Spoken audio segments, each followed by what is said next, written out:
Capítulo 6. Defesa contra interpretações rivais. No segundo século ocorreram desenvolvimentos que, desde então, foram formativos para a maioria das igrejas cristãs. Eles aconteceram em seu processo de definição defronte das interpretações diversas da mensagem cristã discutidas no capítulo anterior. O problema entre a grande igreja, como Celso já a chamava na segunda metade do segundo século, e seus rivais, marcionistas, gnósticos, montanistas, alguns judeus cristãos e encratitas, era a pergunta: o que é fé e prática apostólica? O cristianismo autêntico tinha a ver com a questão das origens. Os apóstolos e os primeiros discípulos de Jesus Cristo eram universalmente reconhecidos como fontes autorizadas da mensagem cristã genuína. A igreja do segundo século desenvolveu uma defesa tríplice daquilo que é apostólico. A ordem lógica de pensamento era a seguinte: na pergunta onde o ensinamento apostólico deve ser encontrado, a igreja apontava para as Escrituras. Na pergunta como essas Escrituras devem ser interpretadas, ela apontava para seu conteúdo na regra da fé. Na última pergunta, qual é o canal por onde este ensinamento foi preservado e onde ele pode ser encontrado agora? A igreja apontava para sua sucessão de bispos e presbíteros devidamente nomeados.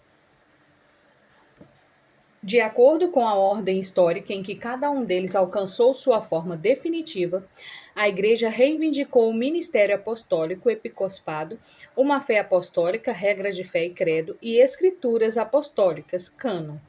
E na ordem histórica de surgimento que esses três desenvolvimentos serão discutidos. Todos os três tiveram raízes nas comunidades cristãs a partir dos grandes conflitos do segundo século. Mas todos foram influenciados por esses conflitos e receberam definição mais precisa e maior ênfase em respostas às questões suscitadas. 1. Os últimos livros do Novo Testamento e alguns pais apostólicos fornecem evidência impressionante na vasta difusão geográfica de uma ordem eclesiástica específica. Em cada igreja, a ordem envolvia uma pluralidade de anciões ou bispos. Os termos eram empregados com o mesmo sentido, auxiliados por diácono.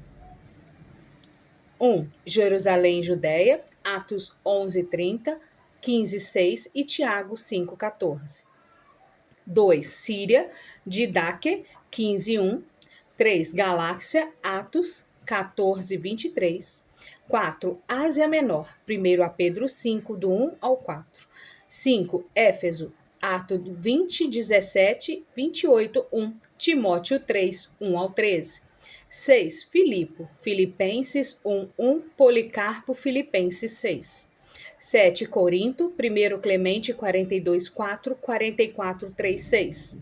8. Creta, Tito 1, 5 ao 7, 9 Roma, 1 Clemente 42 e 44, Hermas, Visão 3, 5, 1. Se aceitássemos os testemunhos de escritores posteriores, Alexandria poderia ser acrescentada à lista. O surgimento de um único bispo no comando do presbitério monepiscopado foi atestado pela primeira vez em Antioquia da Síria e na Ásia Menor pelas cartas de Inácio. O bispo, conforme retratado nas cartas de Inácio, ainda era o bispo local de uma cidade, não um bispo territorial, e nada é dito sobre sucessão apostólica ou alguma função sacerdotal. Ele aparece em relação próxima com o restante do clero, presbíteros e diáconos, que juntamente com ele constituíam a liderança unificada da igreja. Inácio preocupava-se com falsos ensinamentos e assembleias cismáticas. Então tentou opor-se a essas influências, insistindo na obediência ao credo e no consentimento do bispo para tudo. O ministério tríplice da igreja local tornou-se o padrão geral em meados do segundo século. O presidente da Assembleia Dominical de Justino Marte era provavelmente o bispo. A organização eclesiástica de Marcião com o bispo aparentemente copiou a organização da grande igreja. Egenésio e Irineu, no final do segundo século, elaboraram listas de bispos em diversas cidades, uma indicação de que as pessoas que se encaixavam na descrição de um único líder da comunidade podiam ser identificadas algumas gerações antes. Dionísio, bispo de Corinto, em torno de 170, faz referência aos bispos das igrejas às quais escrevia, e às vezes escrevia aos próprios bispos, ao contrário de Clemente e Policarpo, que escreviam às igrejas, não a bispos. Alguns fatores envolvidos no surgimento de um único líder dos presbitérios teriam incluído a presidência da Santa Ceia, a administração dos fundos da igreja, a representação da igreja em correspondência e hospitalidade e o ensino autorizado. A ordenação ainda não era mencionada nas fontes. A limitação do direito de ordenação ao bispo aparece pela primeira vez em tradição apostólica, presumivelmente datada do início do terceiro século. A posição fortalecida do bispo no fim do segundo século é demonstrada no argumento de Irineu sobre a sucessão apostólica. Por vezes diz que Clemente de Roma foi a primeira testemunha da sucessão apostólica. Mas Clemente declara que a designação apostólica de cargos de bispo e diácono, bem como a provisão desses cargos, devem ser realizadas após a morte do titular. Essa é simplesmente uma sucessão no cargo segundo um padrão estabelecido pelos apóstolos. A sucessão apostólica torna-se algo mais notável por ocasião da controvérsia de Irineu em relação aos gnósticos. Ela se torna um forte argumento a favor da fé ensinada nas igrejas. A reivindicação de uma sucessão apostólica de mestres, no testemunho do próprio Irineu, foi feita pela primeira vez por mestres gnósticos. Eles certificavam seu ensinamento com base em uma alegação de o terem recebido de uma sucessão iniciada em discípulos dos apóstolos. Com base na lista de Egesépio, composta por bispos de várias cidades, Irineu formulou a declaração ortodoxa. Para ele, a sucessão apostólica era um argumento, não um artigo de fé. Porém, muitas vezes, argumentos bem-sucedidos tornam-se parte da posição que apoiam, deixando de ser um mero argumento a favor da posição. A posição que Irineu estava sustentando era a de que a fé apostólica era preservada nas igrejas pela sucessão pública de bispos e presbíteros. Ele incluiu presbíteros na sucessão desde os apóstolos, não na sequência dos mestres gnósticos. O argumento de Irineu: todos os bispos em todas as igrejas ensinavam a mesma doutrina, tomou a seguinte forma: 1. A estabilidade ou a uniformidade do ensinamento era garantida por sua publicidade. A mesma doutrina era ouvida de domingo a domingo na igreja. Na transmissão secreta, existe a possibilidade de comunicação falha ou alteração deliberada, mas, no ensinamento público, um número muito grande de pessoas ouve a mesma coisa, para que mudanças significativas passem despercebidas. 2. A exatidão da doutrina era confirmada pela conformidade entre os ensinamentos ministrados em núcleos diferentes. O fato de o mesmo ensinamento ser apresentado tanto em Roma como em Filipos, Esmirna, Éfeso e outras cidades demonstrava a origem comum da mesma mensagem apostólica. 3. Além disso, Irineu alegou que, se os apóstolos tivessem algum segredo, eles o teriam compartilhado a homens com quem tivesse confiança o suficiente para entregar o cuidado das igrejas, como bispos e presbíteros. O mundo helênico teve suas sucessões de mestres nas escolas filosóficas. Os judeus tiveram listas de sucessão de rabinos e sumos sacerdotes em Jerusalém. Nesse contexto de interesse por lista de sucessão, os montanistas sustentaram uma sucessão de profetas e os gnósticos uma sucessão de mestres. Em resposta a esses últimos, Irineu tinha uma sucessão coletiva, presbíteros das igrejas, bem como individual bispos, e enfatizava uma sucessão de fé e vida em vez de uma transmissão de carismas especiais. Cada responsável pelo ensino recebia a verdade como um dom de seu antecessor, mas não um dom que garantia a verdade do que ensinava. A verdadeira sucessão exigia vida santa e sã doutrina contra as heresias. Apesar desta sucessão, não bastava embora apontasse para os hereges que se desviavam, em contraste com o que a sucessão apostólica se tornou Mais tarde, para Irineu, ela era transmitida de quem ocupava o cargo do ensino ao próximo, não do ordenador ao ordenado. Tertuliano, com perspicácia e exagero característicos, levou mais adiante o argumento de Irineu. Ao passo que Irineu deixou que a igreja em Roma apoiasse seu argumento, Tertuliano recorreu a outras igrejas de base apostólica além de Roma. Ele menciona apenas o bispo, não presbíteros, com um sarcasmo brilhante, contrastando a uniformidade do ensinamento nas igrejas com a variedade dos diferentes grupos hereges. Ele questionou como todas as igrejas, se não mantivessem uma única fé apostólica, poderiam ter acidentalmente incidido no mesmo erro. Em Hipólito, início do terceiro século, encontramos aparentemente pela primeira vez a ideia de que os bispos não apenas estão na sucessão dos apóstolos, mas também são eles mesmos sucessores dos apóstolos. Isso se torna evidente em uma passagem de Cipriano, meados do terceiro século, para quem o bispo era um bispo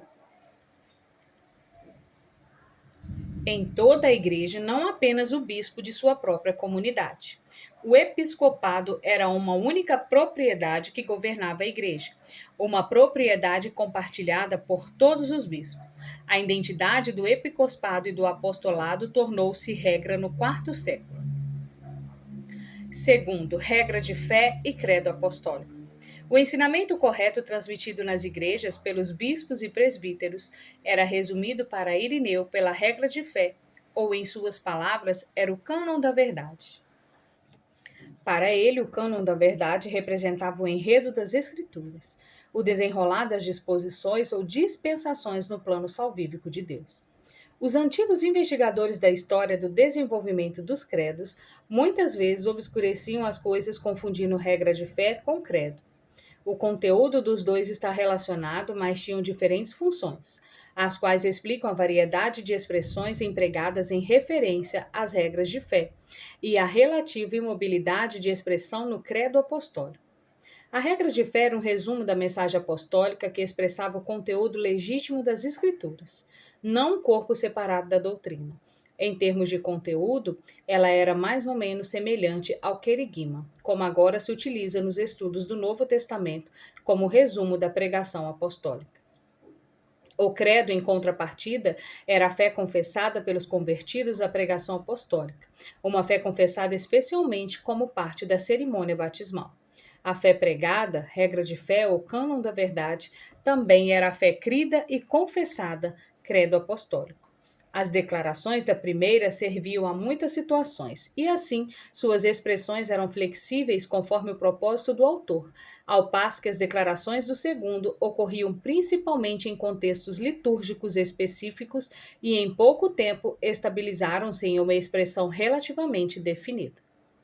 As declarações da regra de fé concentram-se nos atos históricos da obra salvífica de Deus em Jesus Cristo, nascimento virginal, ministério, morte, ressurreição e segunda vinda em juízo. Em um contexto antiherético, esses resumos costumam receber uma estrutura trinitária, relacionando a obra de Cristo a Deus Pai como Criador e ao Espírito Santo, que profetizou a vinda de Cristo e agora opera na Igreja. A primeira confissão de fé a receber uma elaboração do credo foi a confissão batismal da Igreja em Roma, conhecida como credo apostólico ou símbolo apostólico.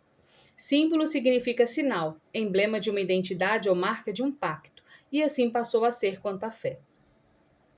Estudiosos haviam reconstruído a partir de duas fontes do quarto século o antigo símbolo romano, a confissão de fé batismal utilizada em Roma no terceiro século. A confissão de fé que Marcelo de Ancira transmitiu à igreja em Roma em grego e o comentário do credo apostólico de Rufino em latim eram tão semelhantes que se deduziu a existência de uma origem comum mais antiga, pelo menos no terceiro século em grego. Depois, a descoberta de tradição apostólica atribuída a Hipólito revelou o mesmo conteúdo em 3 perguntas feitas aos candidatos ao batismo, uma antes de cada imersão. A principal diferença era que, em tradição apostólica, o credo é interrogativo. Perguntava-se ao candidato, você crê? E ele respondia a cada pergunta, creio. O antigo símbolo romano, conforme reconstruído a partir de Marcelo Rufino, era declarativo. A pessoa recitava o credo e não apenas respondia afirmamente às perguntas. Ao que tudo indica, Hipólito refletia a prática litúrgica de sua época, isto é, uma confissão de fé interrogativa. As perguntas então foram transformadas em declarações e tornaram-se a base da instrução de fé concedida aos novos convertidos. Na prática desenvolvida do quarto século, elas se transformaram em declarações que os convertidos tinham de memorizar e recitar como parte da preparação batismal. A Igreja Romana parece ter sido pioneira na produção de uma fórmula de credo cristalizada. O nome credo apostólico ou símbolo apostólico foi dado porque o conteúdo era considerado um resumo preciso da fé apostólica. Sob a influência de Roma, ele obteve ampla aceitação no Ocidente, mas parece não ter sido utilizado no Oriente. Os credos batismais orientais apresentavam mais variedades e costumavam ser mais especulativos, além de conferir um cenário mais propício à fé. Somente após o Concílio de Nicéia, em 325, os credos deixaram de ser meras confissões de fé e passaram a servir como testes de fraternidade. Na época de Rufino, em torno de 400, acreditava-se que o credo apostólico era não apenas apostólico em conteúdo, mas tinha sido realmente redigido pelos apóstolos como forma de assegurar que todos transmitiriam a mesma mensagem quando se dispersarem para pregar o evangelho. O credo acabou sendo dividido em 12 frases, cada uma delas sendo contribuição de um dos apóstolos. A forma atual do credo apostólico, ainda utilizada por muitas igrejas ocidentais, recebeu uma formulação no 8º século, mas as diferenças são mínimas em relação à forma já conhecida no 4º século. Antigo símbolo romano. Creio em Deus Pai Todo-Poderoso e em Jesus Cristo, seu único Filho, nosso Senhor, que nasceu do Espírito Santo e da Virgem Maria, que sob o governo de Pôncio Pilatos foi crucificado e sepultado. Ao 3º dia ressuscitou dentre os mortos, ascendeu ao céu, está sentado à direita do Pai, donde virá julgar os vivos e os mortos, e também no Espírito Santo, na Santa Igreja, no perdão dos pecados, na ressurreição da carne. Parte da terminologia do credo apostólico provavelmente reflete questões em desacordo com gnósticos e marcionitas. No entanto, as crenças declaradas já estavam presentes na doutrina cristã antes dessas controvérsias. No que diz respeito às regras de fé e ao credo apostólico, a Igreja tomou o que já era em uso e conferiu ênfase, formalizado e, no caso do credo, invariabilidade. O mesmo ocorreu em relação ao desenvolvimento do episcopado e à determinação dos limites do cânon. Terceiro, cânon bíblico. A Igreja começou com o cânon das Escrituras, isto é, ela tomou posse das Escrituras judaicas e reivindicou-as. Desde o início, entretanto, os cristãos colocaram Jesus no centro da fé. Assim, seguiam o Antigo Testamento e interpretavam-no com referência a ele. O Evangelho de João reflete a situação inicial. Os discípulos creram na Escritura e na palavra que Jesus tinha dito. O Antigo Testamento era seguido à luz da vinda de Jesus. Convinha que se cumprisse tudo o que de mim estava escrito na lei de Moisés e nos profetas e nos salmos. Então, abriu-lhes o entendimento para compreender as Escrituras. As Escrituras eram lidas pelos olhos da fé em Jesus. As sagradas letras que podem fazer-te sábio para a salvação pela fé que há em Cristo Jesus. Ao Antigo Testamento, então, os primeiros cristãos acrescentaram sua interpretação por intermédio de Jesus, as palavras proferidas por ele e a salvação mediante a fé nele. Marcião tinha, até onde sabemos, a primeira coleção definida de livros do Novo Testamento, mas, em sua época, as cartas de Paulo certamente estavam disponíveis em coleções, e muito provavelmente os 4 evangelhos também. Ele não originou a ideia do cânon dentro da Igreja, e a reação imediata desta foi considerar sua atitude um estreitamento da mensagem apostólica que compunha sua base. A Igreja teria tido seu próprio cânon apesar de Marcião, mas é possível que ele tenha acelerado o processo de reunir livros autorizados. Afinal, não haveria necessidade de pronunciamento diante de algo que não estava em discussão. A. Cânon do Antigo Testamento. No nascimento do cristianismo, as principais linhas do cânon judaico já estavam claramente definidas. Das 3 partes da Bíblia hebraica, lei, profetas e escritos, correspondentes em ordens diferentes aos 39 livros do Antigo Testamento protestante atual. Os limites das 2 primeiras já estavam firmemente estabelecidos. As evidências não possibilitariam o mesmo grau de certeza quanto ao conteúdo da 3ª parte na época de Jesus. Embora se possa defender a hipótese de que ela já estivesse bem definida, ainda há dúvidas entre os judeus em relação a alguns livros, como Ester, Eclesiastes e Cantares de Salomão. Além disso, alguns livros não inclusos no cânon eram altamente respeitados por alguns. Siracida e Sabedoria de Salomão, os quais estavam entre os livros que alcançaram a posição de deuterocanônicos entre os cristãos. E primeiro Enoque, que teve aceitação mais limitada em círculos cristãos, mas foi incluído no cânon da Igreja Etíope. Os cristãos receberam, juntamente com sua herança judaica, não apenas escrituras hebraicas, mas também outros escritos considerados úteis. Portanto, em manuscrito da tradução grega do Antigo Testamento, Septuaginta, preservados por cristãos, frequentemente se encontrava incluída uma variedade de livros não encontrados no cânon hebraico das Escrituras. Não se chegou a um acordo quanto a quais desses livros adicionais deveriam ser considerados canônicos. Foi somente na época da Reforma, quando os protestantes insistiram em limitar o Antigo Testamento aos 39 livros aceitos pelos judeus, que a Igreja Católica Romana promulgou uma determinação oficial de quais livros, os chamados apócrifos pelos protestantes, deuterocanônimos para os católicos, seriam incluídos no Antigo Testamento, Concílio de Trento de 1546. A Igreja Ortodoxa aceita, além dos livros reconhecidos pelos católicos romanos, primeiro Esdras, a Oração de Manassés, Salmo 151 e terceiro Macabeus como texto deuterocanônicos.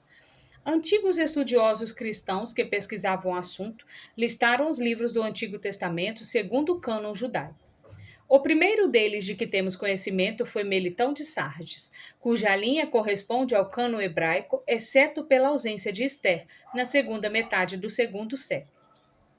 Mais tarde, Jerônimo defendeu o cânon judaico e a exclusão dos livros apócrifos. Em contrapartida, houve quem defendesse um cânon mais amplo do que o encontrado na Bíblia hebraica.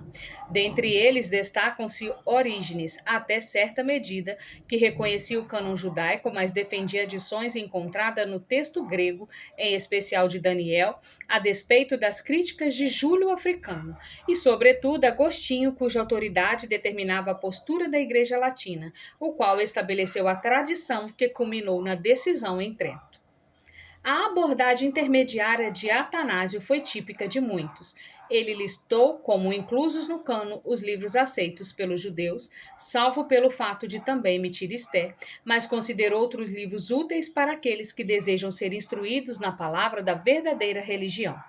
Sabedoria de Salomão, Siracida, Ester, Judite e Tobias. Na prática, ele citava esses livros, especialmente Sabedoria de Salomão, sem distinção dos canônicos. A aceitação cristã da antiga visão, expressa pelos judeus helenitas, carta de Aristeia Filon, de que a Septuaginta era uma tradução inspirada, abriu caminho para que os livros encontrados em manuscritos gregos do Antigo Testamento pudessem ser reconhecidos como escrituras. A situação de muitos em relação ao Antigo Testamento era esta. Eles reconheciam a prioridade do cânon judaico e estavam em comum acordo quanto a praticante todos os livros dessa coletânea, mas permitiam certa fluidez na definição dos limites exatos e no uso de alguns livros em grego e suas traduções. Obteve-se muito mais unanimidade em uma data muito anterior com relação aos livros do Novo Testamento. B. Cânon do Novo Testamento. A determinação dos limites do cânon passou por 4 fases e não a distinção delas é a fonte de muita confusão nas iniciativas de registrar a história do cânon no Novo Testamento. A formação do cânon passou por essas fases em momentos diferentes, em locais diferentes e no pensamento de autores diferentes, mas as linhas de desenvolvimento são claras. 1. Princípio das Escrituras. A primeira fase foi marcada pela transição da mensagem cristã da forma oral à forma escrita. Esse processo foi gradual e durante um longo período as palavras de Jesus e o ensinamento dos apóstolos foram preservados em forma tanto oral quanto escrita. A aceitação do princípio das Escrituras foi o reconhecimento da autoridade escrita. Em certo sentido, todas as demais fases são implícitas no princípio das Escrituras. Há muitos indícios antigos do reconhecimento da autoridade, não apenas do uso de determinados escritos cristãos. A data de 2 Pedro é controversa, mas a carta mostra que uma coleção de escritos de Paulo estava incluída nas Escrituras. Clemente de Roma, Inácio de Antioquia e Policarpo de Esmirna conheciam as cartas de Paulo, presumivelmente contidas em uma coletânea, e citavam-nas. O próprio Policarpo cita Efésios 4:26 como escritura. Tanto Barnabé como Segunda Clemente citam Mateus como escritura. É verdade que o interesse de ambos os escritores é a autoridade do Senhor, mas eles encontram suas palavras em uma obra literária tratada como fonte autorizada. Pápias e Justino Mártir mencionam as memórias dos apóstolos referindo-se aos evangelhos, e Justino registra que elas eram lidas na reunião dominical da igreja juntamente com os profetas. A recuperação de fragmentos do Evangelho em códices de papiro no Egito, a partir do início do segundo século, é uma indicação de que eles eram mais do que apenas utilizados. Afinal, as cópias circulavam longe do local de composição e foram reunidas para a preservação. A produção da literatura apócrifa do segundo século, de acordo com os 4 tipos de escritos do Novo Testamento, Evangelhos, Atos, Cartas e Apocalipses, mostra que esses gêneros haviam sido gravados na consciência cristã. Diatesarão de Taciano pode ser entendido de 2 formas. Ou o autor teve tão pouca consideração pelo texto dos 4 evangelhos que foi capaz de tratá-los com liberalidade, criando um texto composto, ou esses 4 evangelhos tinham tanta importância que ele desejou harmonizá-los em um único evangelho. Essa última foi a motivação de outros produtores de harmonias do evangelho em narrativas contínuas, não sinopse em colunas paralelas ao longo dos séculos. Ela também parece estar mais próxima da postura de Taciano e da posição ocupada pelos 4 evangelhos em sua época.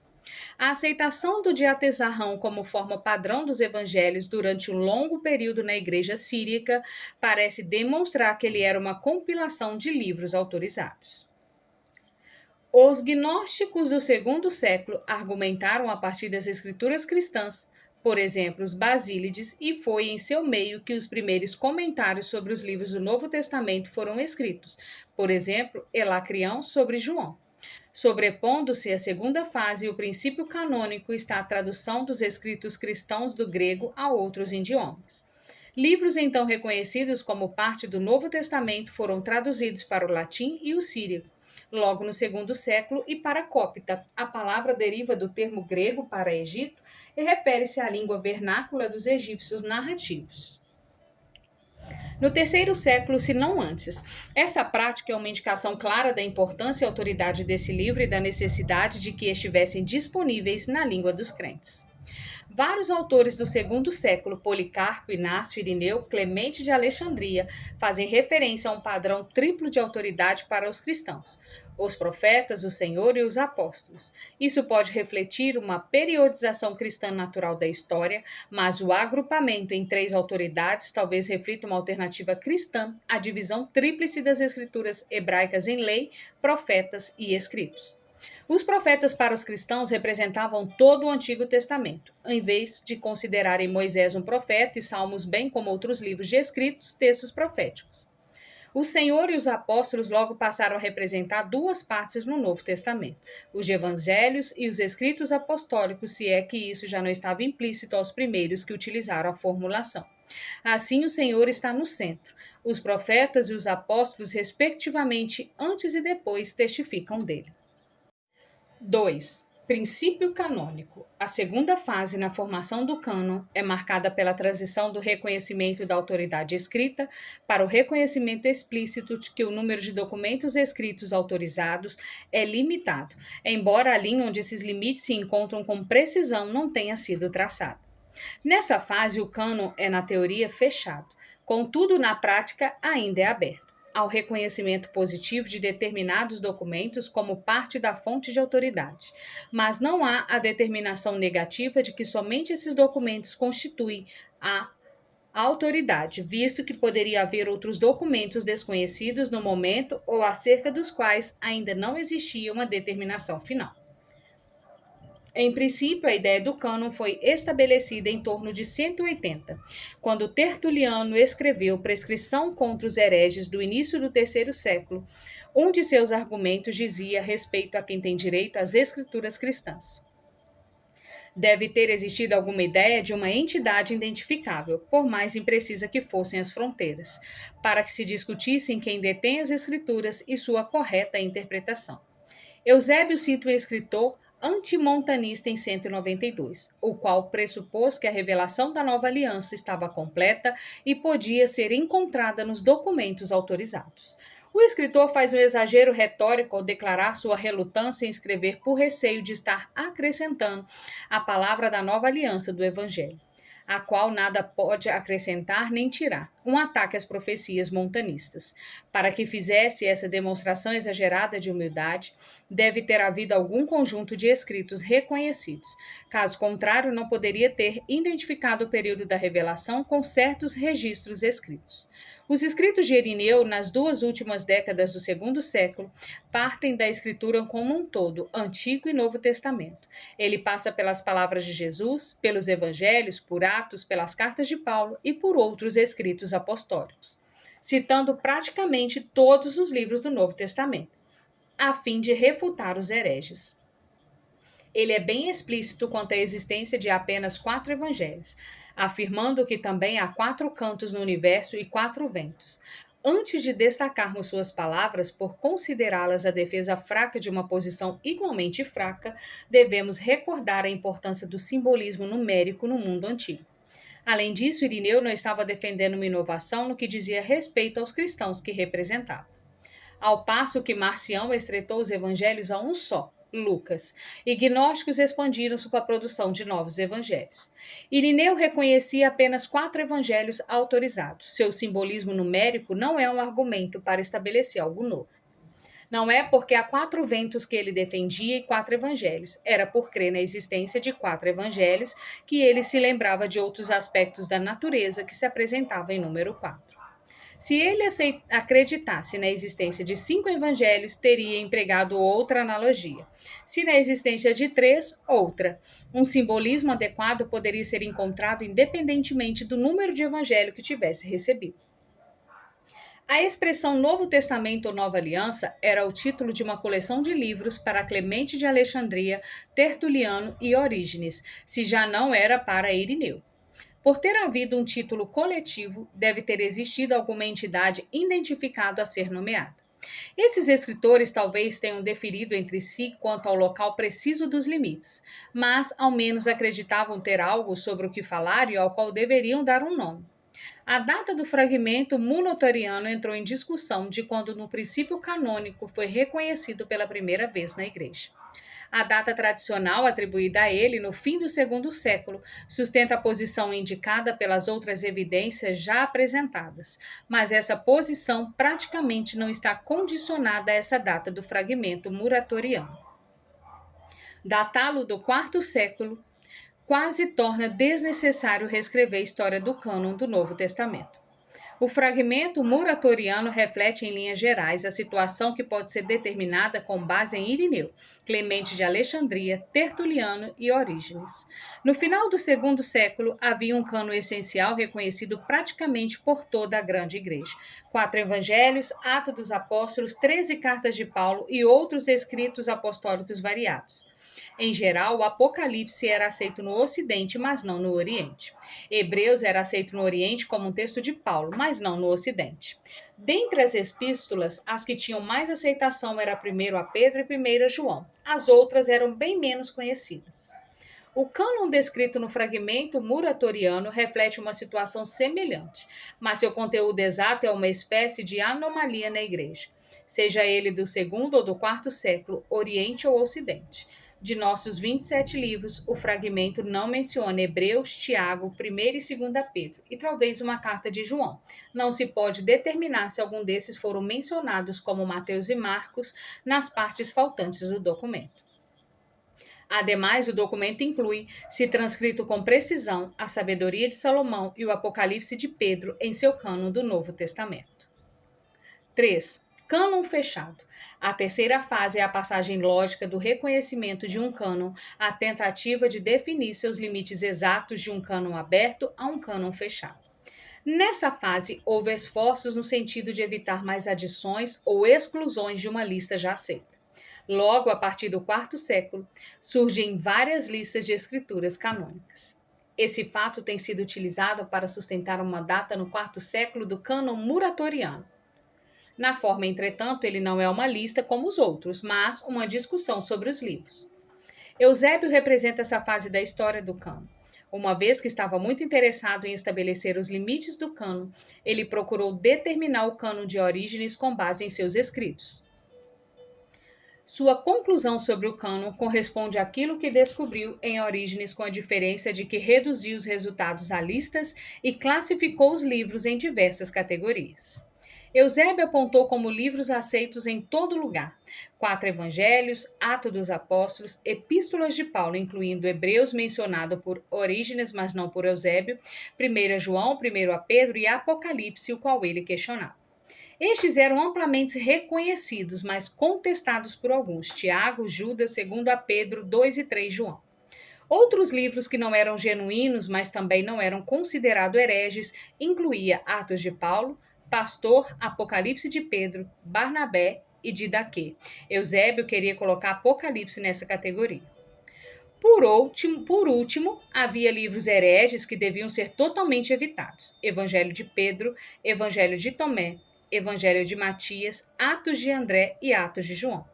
A situação realmente não havia mudado entre a época de Orígenes e a de Eusébio.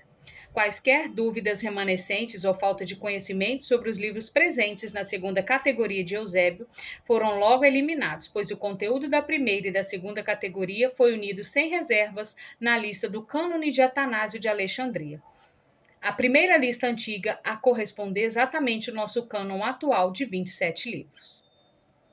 Cânon de Atanásio, Carta Festiva 367. Após listar os livros do Antigo Testamento, Atanásio diz: não devemos hesitar em nomear os livros do Novo Testamento. São eles: 4 evangelhos, segundo Mateus, segundo Marcos, segundo Lucas, segundo João. Depois destes, há Atos dos Apóstolos e 7 epístolas dos apóstolos, uma de Tiago, 2 de Pedro, 3 de João e depois dessas uma de Judas.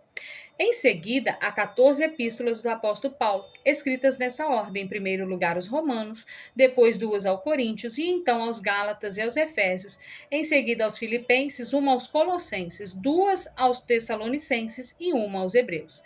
Então há 2 a Timóteo, uma a Tito e a última a Fílemon. Além disso, ao Apocalipse de João. Essas são as fontes da salvação. Somente nela se encontra a doutrina da verdadeira religião, proclamada como boas novas. Ninguém acrescente a elas ou retire delas coisa alguma. Existem outros livros além desses, os quais não estão incluídos no cânon, mas foram designados desde a época dos pais para serem lidos aos recém-convertidos que desejam ser instruídos na palavra da verdadeira religião. São eles a sabedoria de Salomão, a sabedoria de Cirácida, Esther, Judite, Tobias, o chamado ensinamento dos apóstolos Didaque e o pastor. Contudo, embora os primeiros estejam incluídos no cânon e os últimos estejam lidos, nenhuma menção deve ser feita aos apócrifos. Esses são invenções de hereges. 4. Reconhecimento do mesmo cânon fechado. No quarto e quinto séculos, houve um acordo geral nas igrejas grega e latina quanto à extensão do cânon do Novo Testamento. Embora vários autores gregos tenham continuado a omitir o livro de Apocalipse de suas listas e algumas fontes latinas fossem ambivalentes em relação à autorina paulina de Hebreus. Jerônimo tratava o cânon do Novo Testamento como dado, isto é, não sujeito a modificações, e conselhos em Hipônade em 393 e Cartago em 397 acompanharam Agostinho na ratificação de um Novo Testamento com 27 livros. As igrejas síriacas demoraram mais para atingir esse estágio. Somente no sexto século, uma edição síriaca do Novo Testamento incluiu 2 Pedro, 2 e 3 João, Judas e Apocalipse, e a igreja do Oriente nestoriana nunca aceitou esses livros. C. Critérios de canonicidade.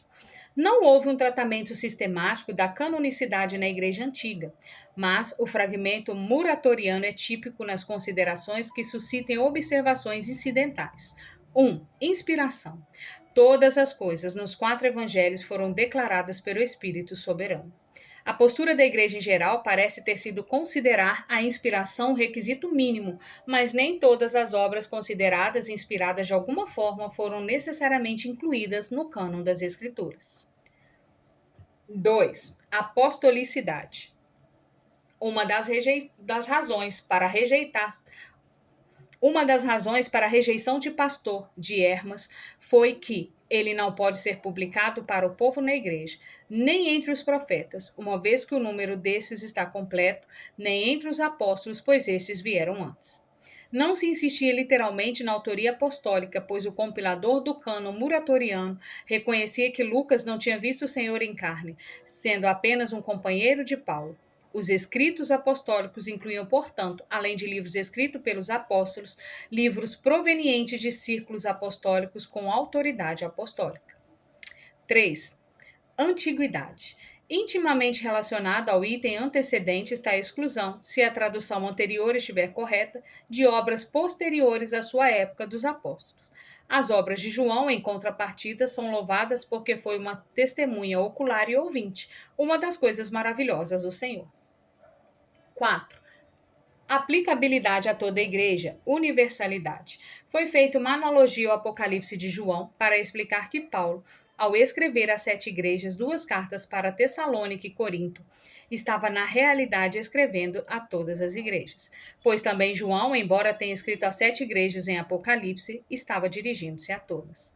O número 7 representava a completude e assim significava o todo, a única igreja espalhada por todo o globo terrestre. Os escritos canônicos precisavam ser úteis para a Igreja Universal. Este provavelmente foi um fator para alguns escritos inspirados não tenham sido preservados. Como exemplo, cartas de Paulo alega ter escrito não tinham aplicabilidade a outras igrejas. 5. Leitura pública nas reuniões. Estritamente ligada à aplicabilidade geral estava a sua utilização no culto, isto é, leitura na igreja. Obras não canônicas eram, por vezes, lidas nas reuniões em eventos especiais ou por razões específicas, mas a leitura regular limitava-se aos textos autorizados. 6. Doutrina correta. Há muitas outras epístolas que não podem ser recebidas na Igreja Católica, pois fel não pode ser misturado com mel. O fato de um escritor estar de acordo com o ensinamento recebido era importante para sua aceitação. Nenhum desses critérios era por si suficiente para garantir a posição canônica. Todos tinham de ser considerados. Além disso, eles não parecem ter sido padrões premeditados de forma que foram aplicados aos documentos, mas argumentos apresentados segundo os fatos. Isso significa que os cristãos recebiam determinados documentos e então refletiam sobre o motivo de estes terem sido transmitidos a ele. Quando outras obras eram introduzidas, a comparação com as obras recebidas era feita segundo os padrões reconhecidos nos escritos aceitos. As obras que apresentavam a maioria das características, mas não todas, e carregavam a mensagem apostólica autêntica, poderiam ganhar aceitação geral, mas ao longo de um processo mais lento. Os escritos ortodoxos desprovidos de algum critério continuavam a ser utilizados, mas sem posição canônica. Já aqueles que continham ensinamentos infundados eram rejeitados. D. Reflexões teológicas. A igreja organizada não criou o cânon, ela o reconheceu. Isso é evidente no fato de que as decisões do conselho eclesiásticos entraram no processo apenas em fases posteriores. Foi apenas na finalização do cânon no Ocidente, em torno de 400 d.C., que as autoridades da igreja exerceram alguma influência. O cânon foi, em certo sentido, herdado. Escritores a partir do segundo século referiram-se repetidamente aos escritos canônicos como livros transmitidos a nós. Os livros autorizados eram recebidos como parte do depósito da fé transmitido dentro da igreja. Os séculos seguintes ratificaram uma situação já estabelecida. A abordagem da igreja não foi nós determinamos, mas nós reconhecemos esses livros como apostólicos. O cânon representava os livros recebidos pela igreja. A Igreja, portanto, serviu como testemunha, não juiz do processo de canonização. Nesse sentido, a Igreja deu-nos a Bíblia. Ela recebeu e preservou as Escrituras Sagradas. Portanto, até certo ponto, se os cristãos contemporâneos aceitam as Escrituras, eles também devem aceitar a Igreja. Contudo, isso não significa que eles devam aceitar a autoridade da Igreja em si ou a autoridade da Igreja em todas as outras questões. Certamente, a Igreja é parte da fé apostólica e prática da vida cristã. Logo, aceitar a fé inclui aceitar a participação na vida da Igreja. Em contrapartida, quando a igreja posterior se afasta da fé e pratica descritas no Novo Testamento, seu testemunho da autoridade desses escritos tornam-se ainda mais significativos, pois uma testemunha é mais convincente quando testifica contra seus próprios interesses. Em vez de uma indicação de que a igreja tem autoridade sobre as escrituras, o papel da igreja em reconhecer o cânon das escrituras é um testemunho contra sua própria autoridade. Reconhecer um cânon foi um ato de colocar-se sobre outra autoridade. Se a igreja quisesse autoridade limitada, não teria dito: esses livros são nossa autoridade em vida e doutrina. O ato de canonização foi um ato de declarar que a igreja não era sua própria autoridade, mas que estava submetendo-se a outra autoridade. Ordem da igreja, padrões de crença e reconhecimento das escrituras continuarão a ser fundamentais para as igrejas. Regimes eclesiásticos variam, credos diferentes são aceitos e diferenças no conteúdo das escrituras, Bíblia católica e protestante, permanecem. Contudo, os passos iniciais dados no segundo século traçam um caminho que as igrejas seguirão desde então.